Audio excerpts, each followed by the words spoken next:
విజయవాడ ఇందిరాగాంధీ స్టేడియంలో డిసెంబర్ 23న నిర్వహిస్తున్న వ్యూహం సినిమా ప్రీ రిలీజ్ ఈవెంట్ ఏర్పాట్లను డైరెక్టర్ రామ్ గోపాల్ వర్మ, చిత్ర నిర్మాత దాసరి కిరణ్ పరిశీలించారు. ప్రీ రిలీజ్ కార్యక్రమానికి భారీ సంఖ్యలో వైసీపీ నాయకులు వస్తున్న నేపథ్యంలో ఏర్పాట్లను సమీక్షించారు. ఈ నెల 29వ తేదీన వ్యూహం సినిమాను రిలీజ్ చేయనున్నట్లు రామ్ గోపాల్ వర్మ తెలిపారు. వ్యూహంలో వ్యూహం అసలు లేదని, వేరే వాళ్ళ మీద వ్యూహం తీశాం కానీ మా మీద మాకు వ్యూహం లేదన్నారు వర్మ. వ్యూహం పార్ట్ 2 శబదం సినిమాను జనవరి ఎండింగ్ లో రిలీజ్ అవుతుందని ఆయన వెల్లడించారు. రేపు విజయవాడ ఇందిరాగాంధీ స్టేడియంలో వ్యూహం మూవీ ప్రీ రిలీజ్ ఈవెంట్ ఏర్పాట్లు పరిశీలించారు డైరెక్టర్ వర్మ.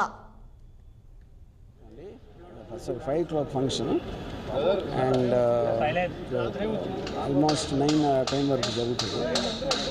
సో బేసిక్గా ఇప్పుడు నాకు దాసరి కిరణ్ కూడా చాలా ప్రెస్టీజియస్ ఫిల్మ్ ఇది. ఎన్నో రకాలుగా ఎన్నో ఇయర్స్ నుంచి డిస్కస్ చేస్తున్నది.